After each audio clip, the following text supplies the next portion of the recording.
ओम नमः शिवाय ओम नमः शिवाय ओम नमः शिवाय ओम नमो भगवते वासुदेवाय ओम देवकी सुतों वासुदेव जगतपति देहि में तनियम कृष्ण त्वाम अहम शरणं गतः। अथ श्री अग्नि महापुराण पंचविंशो अध्याय वासुदेवादि मंत्राणाम लक्षणानि। ओम नमः शिवाय ओम नमः शिवाय ओम नमः शिवाय। नारद उवाच वासुदेवादि मंत्राणाम पूज्यानाम लक्षणं वदे। वासुदेवः संकर्षणः प्रद्युम्नाश्चानिरुद्धकः। नमो भगवते चादौ अं अह सबीजकाः ओंकाराद्या नमोन्ताश्च नमो नारायणस्ततः। ओम तत्सद्ब्रह्मणे चैव हूं नमो विष्णवे नमः। ओम औं ओम नमो भगवते नरसिंहाय वै नमः। ओम भूर्नमो भगवते वाराहाय नराधिपा। जपारुण हरिद्राभा नीलश्यामल लोहिताः। मेघाग्नि मधुपिंगाभा वल्लभा वननायकाः। मेघाग्नि मधुपिंगाभा वल्लभा नवनायकाः। अंगानि स्वरबीजानां स्वरा स्वानामान्तैर्यथाक्रमम्। हृदयादीनि कल्पेतो विभक्तस्तंत्रवेदिभिः। व्यंजनादीनि बीजानि तेषां लक्ष्मणमन्यथा। दीर्घस्वरैस्तु भिन्नानि नमोऽन्तान्तस्थितानि तु। अंगानि ह्रस्वयुक्तानि उपांगानीति वर्ण्यते। विभक्तं नाम वर्णान्तत स्थिति बीजात्ममुत्तमम्। दीर्घस्वरैश्च संयुक्तं मंगोपांगैश्वरै क्रमात्। ओम नमः शिवाय ओम नमः शिवाय ओम नमः शिवाय। ओम नमो भगवते वासुदेवाय ओम देवकी सुतों वासुदेव जगतपते देहि में तनियम कृष्ण त्वाम अहम शरणं गतः। व्यंजनाम क्रमो ह्येष हृदयादि प्रकल्प्यते। स्वर बीजेषु नामन्ते विभक्तान्यंगानामभिः। युक्तानि हृदयादीनि द्वादशान्तानि पञ्चतः। आरम्भ कल्पयित्वा तु जपेत सिद्ध्यानुरूपतः। हृदयं च शिरश्चूडा कवचं नेत्रमस्त्रकं। षडङ्गानि तु बीजायां मूलस्य द्वादशाङ्गकम्। हृच्छिरश्च शिखा चैव हस्तो नेत्रे तथोदरम्। अपृष्ठबाहुरुजानुश्च जङ्घे पादौ क्रमान्यसेतो। कं ठं सं पं वैनतेयः। खं ठं फं सं गदानुजम्। गम डम बम सम पुष्टिमंत्रोघम। टम भम हम श्रिय नमः। चम लम मम छम पांचजन्यम। छम तम पम कौस्तुभाय च। जम खम बम सुदर्शनाय श्रीवत्साय। सम बम दम च लम। ओम नमः शिवाय। ओम पम पम वनमालाय पद्मनाभाय वै नमः। निर्बीजो पदमंत्राणाम पदैरंगानि कल्पयेतो। जात्यन्तैर्नाम संयुक्तैर्हृदयादीनि पंचधा। प्रणवं हृदयादानि ततः प्रोक्तानि पंचधा। प्रणवं हृदयं पूर्वं परायेति शिरः शिखा। नाम्नात्मना तु कवचमस्त्रं नामान्तकं भवेतो। ओम परास्त्रदिश्च नामात्मा चतुर्थ्यन्तो नमोऽन्तकः। एक व्यूहादि षड्विंशत् व्यूहान्तः स्यात् समो मनुः। कनिष्ठादि कराग्रेषु प्रकृतिं देह कीर्चयेत। पराय पुरुषात्मा स्यात् प्रकृत्यात्मा द्विरूपका। ओम नमः शिवाय ओम नमः शिवाय ओम नमः शिवाय। ओम नमो भगवते वासुदेवाय ओम देवकी सुत गोविंद वासुदेव जगतपते देहि में तनियम कृष्ण त्वाम अहम शरणं गतः। ओम पराग्न्यात्मने च अस्वर्को वहि निरूपकः। अग्निं त्रिमूर्तौ विन्यस्य व्यापकं करदेहयोः। वायव्यर्को करशाखासु सभ्येतरकरद्वये। हृदि मूर्तौ तनावेशौ त्रिव्यूहे तुर्यरूपके। ऋग्वेदं व्यापकं हस्ते अङ्गुलीषु सयुर्ज सायुर्न्यसेतो और तद्वैर्थर्वरूपम और शिरोह्यचरण चरणांतकम। ओम नमः शिवाय। आकाशम व्यापकम न्यस्य करे देहे तु पूर्ववतो अंगुलीषु च वायव्यादि और शिरो हृदय गुह्य पादके। वायुर्ज्योतिर्जलम पृथ्वी पंचव्यूहा समीरितः मनः श्रोत्रम त्वग्द्रग जिह्वा घ्राणम षड्व्यूह ईरितः। व्यापकं मानसं न्यस्य ततोऽङ्गुष्ठादिक्रमात् मूर्धस्या हृदय गुह्यपत्सु कथितः शरणात्मकः। आदिमूर्तिस्तु सर्वत्र व्यापको जीव संजितः भूर्भुवः स्वर्महार्जनस्तपः सत्यं च सप्तधाः। करे देहे न्यसेदाद्यमंगुष्ठादि क्रमेण तु तल संस्थः सप्तमश्च लोकात्मा देह के क्रमातो। देवः शिरो ललाटास्य हृदय गुह्यांघ्रि संस्थितः अनिष्टो मस्तथोक्तस्तु षोडशी वाजपेयकः। अतिरात्राप्तयोर्माश्च यज्ञात्मा सप्तरूपकः। धीरहं मनः शब्दश्च स्पर्श रूपो सरस्वतः। गंधो बुद्धिर्व्यापकं च करे देहे न्यसेत क्रमात् न्यसेदंघ्रौ च तलयोः ओके ललाटे मुखे हृदि। ओम नमः शिवाय। ओम नमः शिवाय। नाभौ गुहे च पादे च अष्टव्यूः पुमांस स्मृत जीवो बुद्धिरहंकारो मनः शब्दो गुणो नीलः। रूपम रसो नवात्मायं जीवः अंगुष्ठकद्वये तर्जन्यादि क्रमाच्छेषं यावदामो प्रदेशिनीमो। देहे शिरो ललाटास्य हन्नाभिगुह्य जानुषु पादयोश्च दशात्मायामिन्द्रो व्यापा समास्थितः। अंगुष्ठकद्वये वह्नो तर्जन्यादौ परेषु च अशिरो ललाट वक्त्रेषु हन्नाभिगुह्य जानुषु। पादयोरेकादशात्मा मनः श्रोतं त्ववेग च चतुर्जिह्वा तथा घ्राणं वाक्पाण्ड्याघ्री च पायु च। उपस्थं मनसा ध्यायन् श्रोतमंगुष्ठकद्वयं तर्जन्यादि क्रमादष्टावतिरिक्तं तलद्वयेः। उत्तमांगललाट हन्नाभ्यांगी घसु गुह्यके उरुयुग्मे तथा जंघा गुल्फपादेषु चाक्रमातो। विष्णुर्मधुहरश्चैव त्रिविक्रमकवामनो। विष्णुर्मधुहरश्चैव त्रिविक्रमकवामनो। श्रीधरोऽथ ऋषिकेशा पद्मनाभास्तथैव च। दामोदरः केशवश्च नारायणः इतः परः। माधवश्चाथ गोविन्दो विष्णुर्वै व्यापकं न्यसेतो। अंगुष्ठादौ तले चैव पादे जानुनि वैकटौ। शिरः शिखोरः काट्यास्य जानुपादादिषु न्यसेतो। द्वादशात्मा पंचविंशो षड्विंशव्यूह कस्तथा पुरुषो धीरहंकारो मनश्चित्तं च शब्दकाः। तथा स्पर्शो रसो रूपं गन्धः स्रोतं त्वचस्तथा चक्षुर्जिह्वा नासिका च वाक्पाण्ड्याघ्रणी च पायवः। ओम नमः शिवाय। ओम नमः शिवाय। ओम नमो भगवते वासुदेवाय। ओम देवकी सुत गोविंद वासुदेव जगत्पति देह में तनियम कृष्ण त्वाम अहं शरणं गताम्। उपस्थो भूर्जलं तेजो वायुराकाशमेव च पुरुषं व्यापकं न्यस्य अंगुष्ठादौ दश न्यसेतो। शेषान् हस्ततलेन शिरस्यथ ललाटके अमुखहन्नाभिगुह्योरुजान्वङ्घ्रि अकर्णोद्गते। पादे जान्वोरुपस्थे च हृदये मूर्ध्नि च क्रमातो। परश्च पुरुषात्मादौ षड्विंशे पूर्ववत् परम्। संतिज्य मंडलेब्जे तु प्रकृतिं पूजयेद बुधः। पूर्वमाम्याप्यसौमीषु हृदयादीनि विन्यसेतो। अस्त्रमग्न्यादिपत्रेषु वैनतेयादि पूर्ववत्।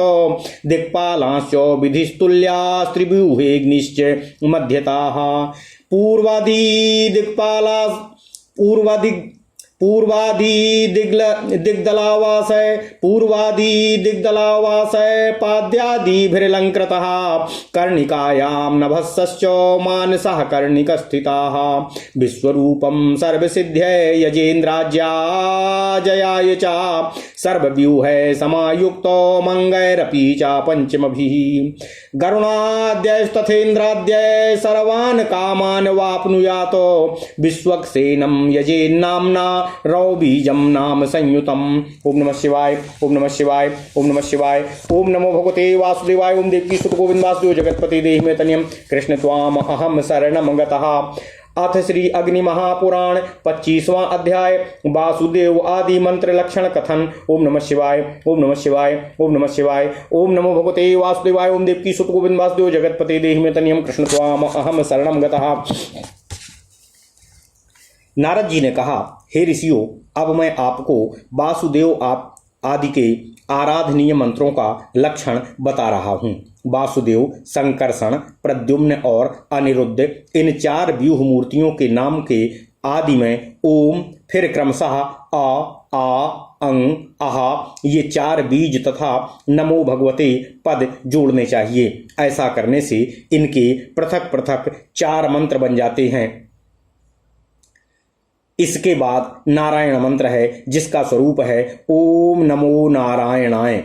ओम तत्सद ब्रह्मणे ओम नमः, यह ब्रह्म मंत्र है। ओम विष्णवे नमः, यह विष्णु मंत्र है। ओम छौं ओम नमो भगवते नरसिंहाय नमः, यह नरसिंह मंत्र है। ओम भूर नमो भगवते बाराहाय, यह भगवान बाराह का मंत्र है। ओम, ये सभी मंत्रराज हैं। उपरोक्त 9 मंत्रों के वासुदेव आदि 9 नायक हैं, जो उपासकों के वल्लभ अर्थात इष्ट देवता हैं। इनकी अंग कांति क्रमशः जवा कुसुम के सदृश, अरुण हल्दी के समान पीली, नीली, श्यामल, लोहित, मेघ सदृश, अग्नितुल्य तथा मधु के समान पिंगल है।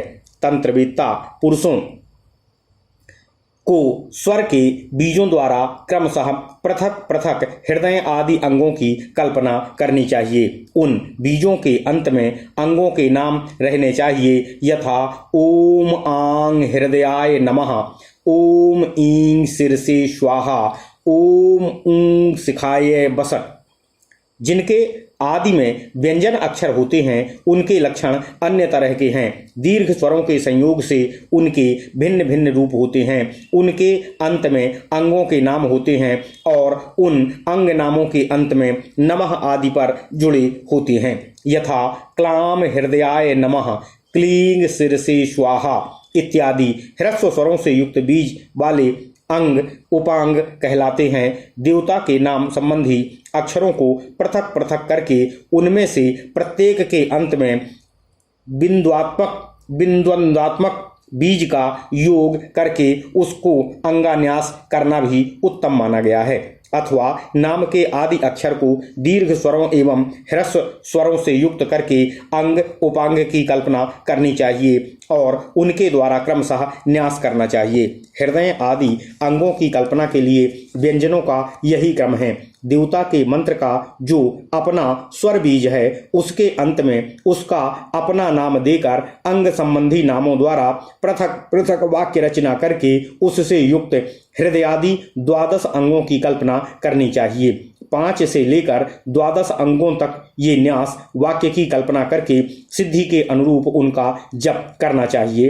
हृदय, सिर, शिखा, कवच, नेत्र और अस्त्र ये 6 अंग हैं। मूल मंत्र के बीजों का इन अंगों में न्यास करना चाहिए। 12 अंग ये हैं: हृदय, सिर, शिखा, हाथ, नेत्र, उदर, पीठ, बाहु, उरु, जानु, जंघा और पैर। इनमें क्रमशः न्यास करना चाहिए। कम, टम, पम, सम, वैनतेयाय नमः, यह गदा मंत्र है। गम, डम, वम, सम, पुष्टये नमः, यह पुष्टि देवी से संबंधित मंत्र है। घम, टम, भम, हम, श्रीये नमः, यह स्त्री का मंत्र है। चम णम मम छम यह पांचजन्य शंख का मंत्र है। छम तम पम कौस्तुभाय नमः यह कौस्तुभ का मंत्र है। जम खम बम सुदर्शनाय नमः यह सुदर्शन चक्र का मंत्र है। सम वम दम लम श्रीवत्साय नमः यह श्रीवत्स का मंत्र है। ओम वम वनमालाय नमः यह वनमाला का मंत्र है। और ओम पम पद्मनाभाय नमः यह पद्म या पद्मनाभ का मंत्र है। बीजहीन पद वाले मंत्रों का अंगन्यास करके पदों द्वारा ही करना चाहिए। नाम संयुक्त जाप्यंत पदों द्वारा हृदय आदि 5 अंगों में पृथक पृथक न्यास करना चाहिए। पहले प्रणव का उच्चारण, फिर हृदय आदि पूर्वोक्त 5 अंगों के नाम क्रमशः यह हैं। उदाहरण के लिए इस प्रकार समझना चाहिए। ओम हृदयाय नमः इत्यादि पहले प्रणव का तथा हृदय मंत्र का उच्चारण करना चाहिए, अर्थात ओम हृदयाय नमः कहकर हृदय का स्पर्श करना चाहिए। तत्पश्चात पराय सिर से स्वाहा बोलकर मस्तक का स्पर्श करना चाहिए। इसके बाद इष्ट देव का नाम लेकर शिखा को स्पर्श करना चाहिए, अर्थात वासुदेवाय शिखाय बौसठ बोलकर शिखा का स्पर्श करना चाहिए। इसके बाद आत्मने कवचाय हुम बोलकर कवच न्यास करना चाहिए। पुनः देवता का नाम लेकर अर्थात वासुदेवाय अस्त्राय फट बोलकर कवच न्यास करना चाहिए। पुनः देवता का नाम लेकर अर्थात वासुदेवाय अस्त्राय बसठ बोलकर अस्त्र न्यास की क्रिया पूरी करनी चाहिए। आदि में ओंकार आदि जो नामात्मक पद है उनके अंत में नमः पद जोड़ दें और उसका नामात्मक पद को चतुर्थ्यंत करके बोलें। एक व्यूह से लेकर षड्विंश व्यूह तक के लिए यह मंत्र समान होते हैं। कनिष्ठा से लेकर सभी अंगुलियों के हाथ के अग्रभाग में प्रकृति का अपने शरीर में ही पूजन करना चाहिए। पराय पद से एकमात्र परम पुरुष परमात्मा का बोध होता है, वही 1 से 2 हो जाता है। ओम नमः शिवाय, ओम नमः शिवाय, ओम नमः शिवाय अर्थात प्रकृति और पुरुष 2 व्यूहों में अभिव्यक्त होता है। ओम पराग्न्यात्मये ओम परायाग्न्यात्मने नमः यह व्यापक मंत्र है। वसु, अर्क, सूर्य और अग्नि ये त्रिव्यूहात्मक मूर्तियां हैं।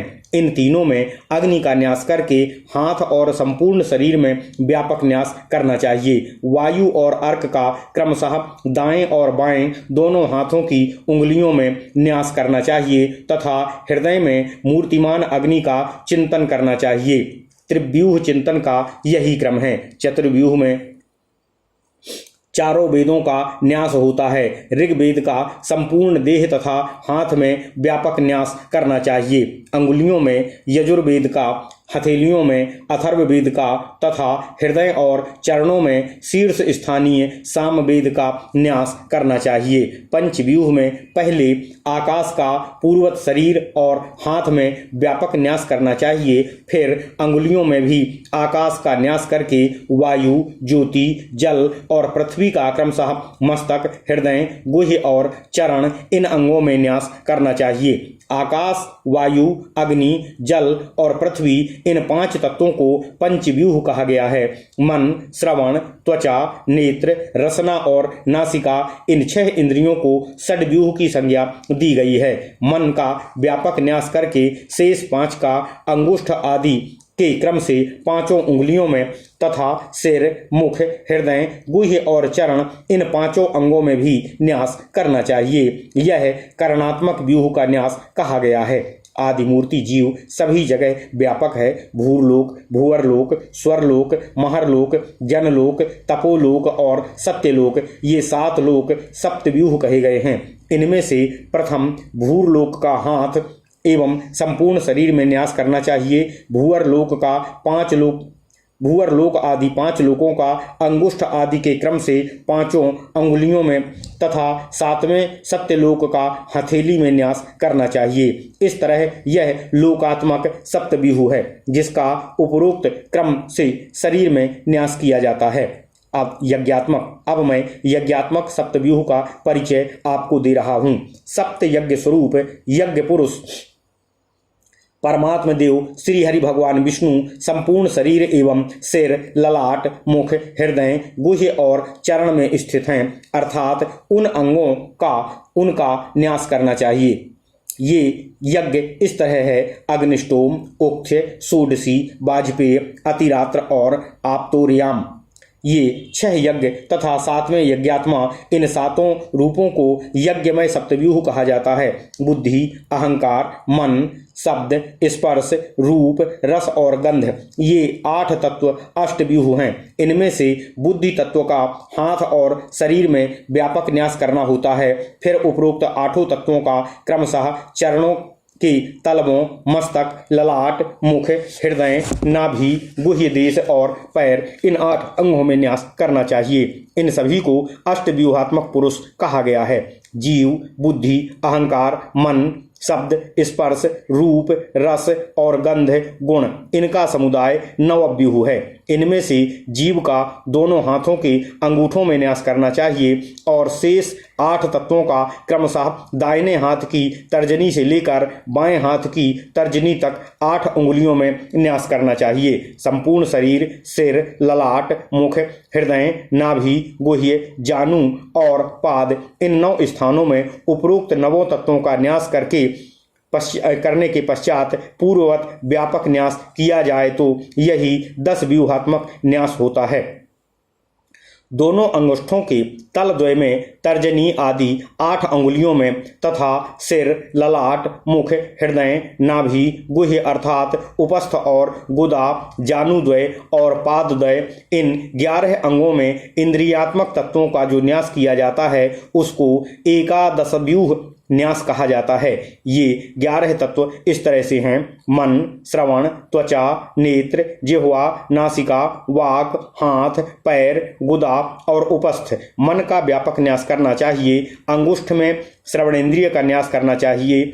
इसके पश्चात शेष त्वचा आदि 8 तत्वों का तर्जनी आदि 8 उंगलियों में न्यास करना चाहिए। शेष जो 11वां तत्व अर्थात उपस्थ है उसका तलद्वय में न्यास करना चाहिए। मस्तक, ललाट, मुख, हृदय, नाभि, चरण, गुह्य, उरुद्वय, जंघा, गुल्फ और पैर, इन 11 अंगों में भी पूर्वोक्त 11 तत्वों का क्रमशः न्यास करना चाहिए। विष्णु, मधुसूदन, त्रिविक्रम, वामन, श्रीधर, ऋषिकेश, पद्मनाभ, दामोदर, केशव, नारायण, माधव और गोविंद, यह द्वादशात्मक व्यूह है। इनमें से विष्णु का जो व्यापक न्यास करना चाहिए, इसमें से विष्णु का तो व्यापक न्यास करना चाहिए और शेष भगवान के नामों का अंगुष्ठ आदि 10 उंगलियों एवं हस्ततल में न्यास करना चाहिए। फिर पादतल, दक्षिण पाद, दक्षिण जानु, दक्षिण कटी, सिर, शिखा, वक्ष, वाम कटी, मुख, वाम जानु और वाम पाद आदि में भी इन्हीं का न्यास करना चाहिए। यह 12 व्यूह हुआ। अधुना अब मैं पंचविंश एवं षट्विंश व्यूह का परिचय आपको दे रहा हूँ। पुरुष, बुद्धि, अहंकार, मन, चित्त, शब्द, स्पर्श, रस, रूप, गंध, श्रोत्र, त्वचा, नेत्र, जिह्वा, नासिका, वाक, हाथ, पैर, गुदा, उपस्थ, भूमि, जल, तेज, वायु और आकाश, ये 25 तत्व होते हैं। इनमें से पुरुष का सर्वांग में व्यापक न्यास करके 10 का अंगुष्ठ आदि में न्यास करना चाहिए। शेष का हस्ततल, सिर, ललाट, मुख, हृदय, नाभि, गुह्य, उरु, जानु, पैर, उपस्थ, हृदय और मूर्धा में क्रमशः न्यास करना चाहिए। इन्हीं में सर्वप्रथम परम पुरुष परमात्मा को सम्मिलित करके उनका पूर्ववत व्यापक न्यास कर दिया जाए तो षड्विंश व्यूह का न्यास संपन्न हो जाता है। ओम नमः शिवाय। विद्वान पुरुष को चाहिए कि अष्टदल कमल चक्र में प्रकृति का चिंतन करके उसका पूजन करना चाहिए। उस कमल के पूर्व, दक्षिण, पश्चिम और उत्तर दलों में हृदय आदि 4 अंगों का न्यास करना चाहिए। अग्निकोण आदि के दलों में अस्त्र एवं वैनतेय गरुड़ आदि को पूर्ववत स्थापित करना चाहिए। इसी तरह पूर्वादि दिशाओं में इंद्र आदि दिक्पालों का चिंतन करना चाहिए। इन सभी के ध्यान पूजन की विधि समान है। सूर्य, सोम और अग्नि रूप त्रिव्यूह में अग्नि का स्थान मध्य में होता है। पूर्व आदि दिशाओं के जलों में जिनका आवास है, उन देवताओं के साथ कमल की कर्णिका में नाभस आकाश की भांति व्यापक आत्मा का अर्थात तथा मानस अंतरात्मा का विराजमान करना चाहिए। साधक को संपूर्ण मनोरथों की सिद्धि के लिए तथा राज्य पर विजय पाने के लिए विश्वप अर्थात परमात्मा का यजन करना चाहिए। संपूर्ण व्यूहों, हृदय आदि पांचों अंगों, गरुड़ आदि तथा इंद्र आदि दिक्पालों के साथ ही उन भगवान श्री हरि विष्णु जी का भी पूजन का विधान किया जाता है। ऐसा करने वाला उपासक संपूर्ण कामनाओं को प्राप्त कर सकता है। अंत में विश्वक्सेन की नाम मंत्र से पूजा करना चाहिए। नाम के साथ रौंग बीज लगा दो अर्थात रौंग विश्वक्सेनाय नमः बोलकर उनके लिए पूजनोपचार अर्पित करना चाहिए। इस प्रकार महापुराणों में श्रेष्ठ श्री विष्णु वामपाद स्वरूप कृष्ण द्वैपायन भगवान श्री व्यास कृतो अग्नि महापुराण अंतर्गत आगत विषयों का विवेचन संबंधी 25वां अध्याय पूरा हुआ। ओम नमः शिवाय। इत्यादि महापुराणे भगवान वेद व्यासकृत श्री विष्णु वामपाद स्वरूपे श्री अग्नि महापुराणांतर्गते वासुदेवादि मंत्र लक्षण वर्णनम नाम 25वाध्यायः। ओम नमः शिवाय। ओम नमः शिवाय। ओम नमः शिवाय। ओम नमो भगवते वासुदेवाय। ओम देवकी सुत गोविंद वासुदेव जगतपति देहि मे तनियम कृष्ण त्वाम अहम शरणं गतः। अथ श्री अग्नि महापुराण 26वाध्यायः। मुद्रा लक्षणानि। नारद उवाच मुद्राणां लक्षणं वक्ष्ये सन्निध्यादि प्रकारकम्। अंजलि प्रथमा मुद्रा वंदनी हृदयानुगा। ऊर्ध्वांगुष्ठो वाममुष्टि दक्षिणांगुष्ठ बंधनः। सभ्यस्य तस्य चांगुष्ठो यस्य चोर्ध्वं प्रकीर्तितः। त्रिस्रः साधारणा व्यूहे अथा साधारणा इमाः। कनिष्ठ आदि विमोकेनो अष्टौ मुद्रा यथाक्रमम्। अष्टानां पूर्वबीजानां क्रमशस्त्वादधारयेतो। अंगुष्ठेन कनिष्ठान्तं नाम इत्वांगुलित्रयम्।